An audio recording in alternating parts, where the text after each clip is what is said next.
Yogeshwari Sonawane Shrida YouTube चॅनलवर तुमच्या सर्वांचं स्वागत करते। मी पुन्हा एकदा घेऊन आली आहे नवीन व्यवसायाविषयी माहिती। मी आली आहे बेलगाव हनुमानवाडी राजोळे वस्तीवर। आज आपण जाणून घेणार आहोत दुग्ध व्यवसायाविषयी माहिती। तर आपल्यासोबत आहे फकीरचंद राजोळे। चला तर मग त्यांना विचारूया त्यांच्या व्यवसायाविषयी। सर तुमच्याविषयी थोडंसं आम्हाला सांगा। मी फकीरचंद सुदाम राजोळे, हनुमानवाडी। माझ्याकडे 4 गाई, त्याच्यातल्या 2 जणलेल्या आता सध्या। एक समजा कमी दूध देते पार्टी, तर दोन्हीचे तिन्ही मिळून 40 लिटर दूध जातं। तुम्ही या व्यवसायाची सुरुवात कधी केली?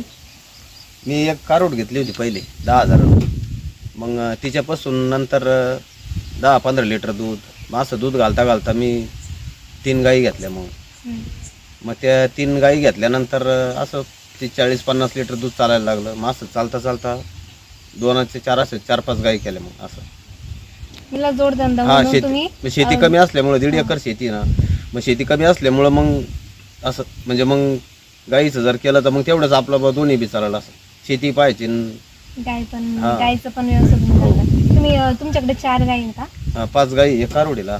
तुम्ही हा व्यवसाय करायच्या आधी कोणता व्यवसाय करत होते? काय काम करत होते तुम्ही? मी आधी ना गाडी चालवायचो, दुसऱ्याच्या गाडीवर जायचो। नंतर असं करता करता 10-15 वर्ष मी गाडी चालवली। मग नंतर स्वतःची गाडी घेतली, तिला 2-4 वर्ष ती चालवली। नंतर मग असं घर सोडून जायचं, रात्री उशिरा यायचं, त्याच्यामुळं मग मी असं ठरवलं बा आपण 2-4 गाई घेऊन आणि मस्त आपलं घरीच राहू बा, असं शेती होईल आणि ते बी होईल। असं म्हणजे तुम्हीच ठरवलं की आपण दुधाचा व्यवसाय दुधाचा व्यवसाय करायचा।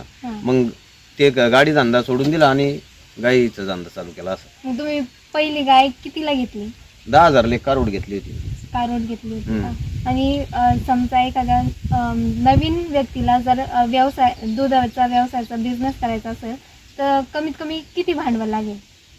तरी त्याला 10,000 रुपये समजा आपण जर एखादी गाय घेतली तर तिला जर मोठं केलं समजा तर तिची ₹1,00,000 कधी बी पक्की राहते। असं जर विकली तर ₹1,00,000 पक्की होते, आणि जर आपण पिळली तर आपल्याला बी कसं आपलं घर चालू शकतं। समजा आज 20 लिटर दूध दिलं तिनं तर 500-600 रुपये रोज आपण रोजचे आणू शकतो असं। आणि शेड वगैरे बांधण्यासाठी तुम्हाला मग आता त्याला तर पैसे लागतात। मग आता ती एकच थोडं वागणार आहे, मग असं काहीतरी आपलं कर्जच घ्यावं लागेल ना। असं तुम्ही कर्ज घेऊन तुम्ही मग असं बचत गटाचं कर्ज काढायचं, मग 2-3 लाख रुपयाचं कर्ज काढायचं, 2-3 गाई केल्या, मग असं करता करता ते 40-50 लिटर दूध घातलं।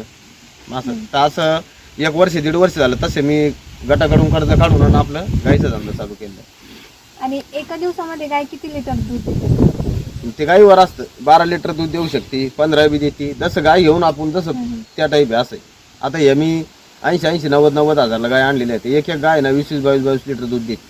तुम्ही दूध डेअरी मध्ये देतात का घरोघरी? नाही, डेअरी मध्ये देतो। डेअरी मध्ये डेअरी चांगला भाव देते का? चांगला भाव देते। कोणत्या जातीच्या तुमच्याकडे गाय आहे? मी लोणी मार्केट मधून 3 प्युअर HF गाय आणलेले आहे, आणि एक आहे ना आपल्या येवल्यावरून गुजरातून आलेली गाय होती आपल्या सहीवाल क्रॉस, तर ती वेगळ्या जातीची आणली, तर ती पण चांगली दूध देते, 20-22 लिटर दूध देते। तुम्ही जर्सी गायच का निवडल्या? ते दुधावर असतं मॅडम। असं आहे, दूध जसं जी गाय आपण समजा काही आपल्या HF मध्ये ना असं आहे, कमी बी दूध देणार आहे आणि जास्त बी दूध देणार आहे, पण जसं गाय पाहून जातवान शिंग बिंग एकदम असं वंडिया जर असली ना हे प्युअर HF तर ती 20-22 लिटर दूध देते, आणि दुसरे जर गाय घेतल्या तर आपण त्या कमी दुधाच्या निघते। असं आहे।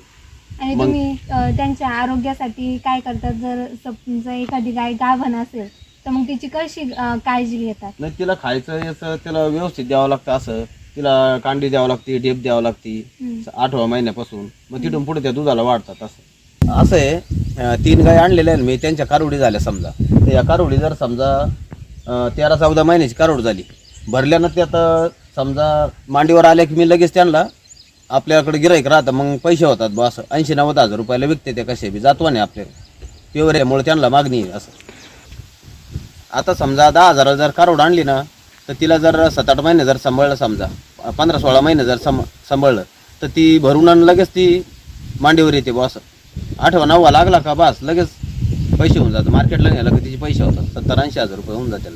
तुम्ही गायींच्या खायचं काय कसं नियोजन करतात?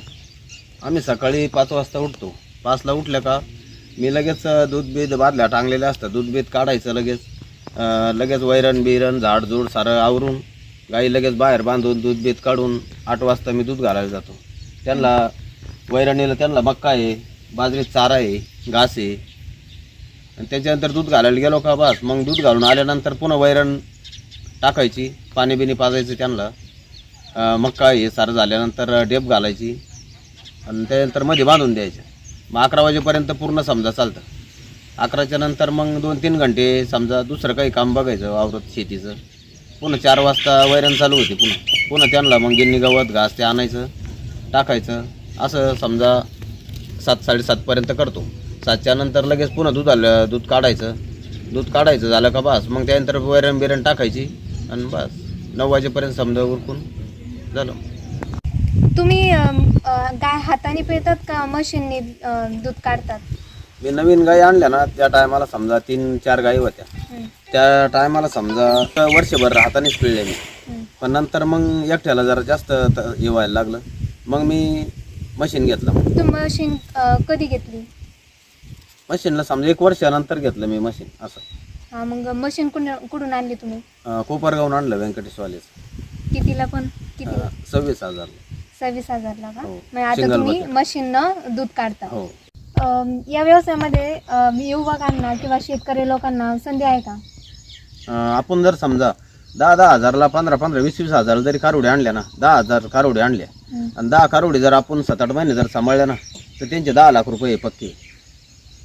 म्हणजे तुम्ही चारा पाणी तर आपल्याला करावंच लागणार आहे पण सोपं आहे भाऊ असं. त्याच्यापासून नक्कीच 2 रुपये आपल्याला मिळतील असं. म्हणजे त्यांनी करायला पाहिजे. हा. तुम्हाला हा व्यवसाय वाढवण्यासाठी तुम्ही काहीतरी योजना केल्या असेल, प्लॅन्स केले असतील ना? प्लॅनिंग म्हणजे असं आहे, आता मक्का आहे 5-6 समजा 5-6 3-4 एकर मक्का आहे. मक्काच्या याचं पुढं नियोजन आहे आमचं बुवा. इथं मस्त गोटा बिटा कोबा करून मुक्त जर केलं तर आम्ही 5-6 कारुडी टाकणार आहे असं. 5-6 कारुडी टाकणार आहे. आणि त्या जर 5-6 हजार कारुडी घेतल्या आणि जर 7-8 महिने जर सांभाळल्या तर आपल्या 80-90 हजाराची कारुडी त्याच्यापासून नक्कीच आम्हाला 2 रुपये मिळतील बस. भेटतात का? हो भेटतात. सरासरी 10 दिवसाचे कमीत कमी 10,000 त्यांना उत्पन्न होतं. तर महिन्याचे त्यांना 30,000 उत्पन्न होतं. तर आपण आता त्यांच्या शेतामध्ये आलो आहे. त्यांनी त्यांच्या गायीसाठी खाद्यासाठी त्यांनी चारा लावलेला आहे. त्यांनी 3 प्रकारचे गवत लावलेले आहे. हे बघा आपण बघू शकतात.